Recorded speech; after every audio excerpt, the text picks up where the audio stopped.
Pak, saya beli 5 tadi Pak ya.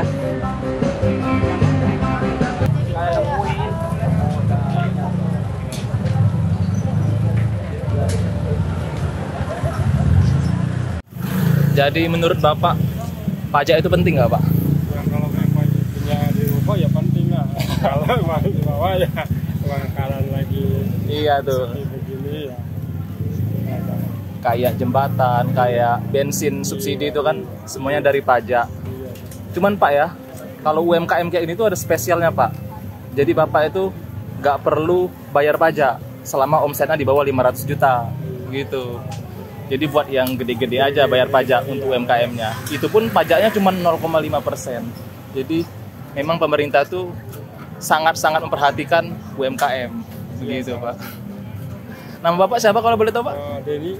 Oh Pak Denny ya. Udah berapa lama Pak jualan di sini? Saya udah hampir 15 tahun lebih. 15 tahun? Iya. Di pasar lama ini? Di pasar lama ini. Di pasar lama ini? Iya. Sama bakso ini Bakso juga? Gino, iya. Oh. Di depan bakso Gino. Iya. Luar biasa ya. Udah lama juga pengalamannya Pak. Jadi dari ada kuliner gini, selagi masih sepi, sekarang udah ramai begini. Iya. Sekarang pasar lama udah jadi ikon Tangerang ya. Iya.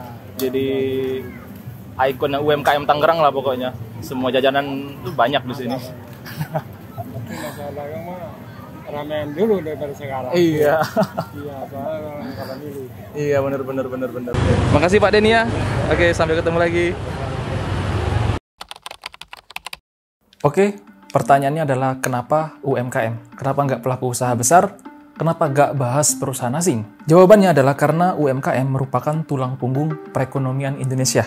Di mata pemerintahan Presiden Jokowi, UMKM merupakan tulang punggung ekonomi negeri ini.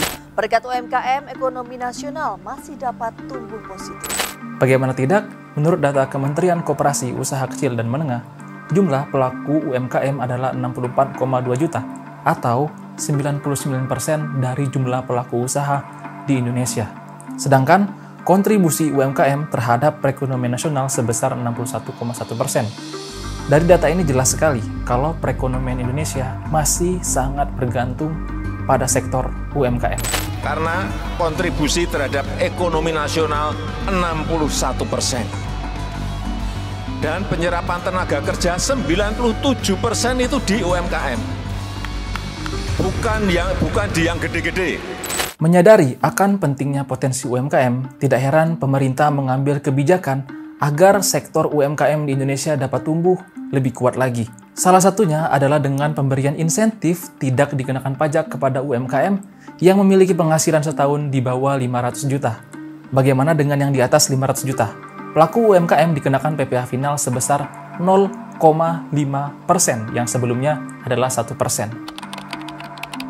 Terus apa manfaatnya jika pelaku UMKM ini membayar pajak? Pelaku UMKM dapat memiliki legalitas usaha, meningkatkan kredibilitas usaha, meningkatkan profesionalitas usaha, rencana keuangan menjadi lebih tertata secara jelas, dapat mengajukan peminjaman ke bank hingga lebih dari 60 juta rupiah, dan pada akhirnya dapat membesarkan usaha. Sekian dari saya, semoga bermanfaat.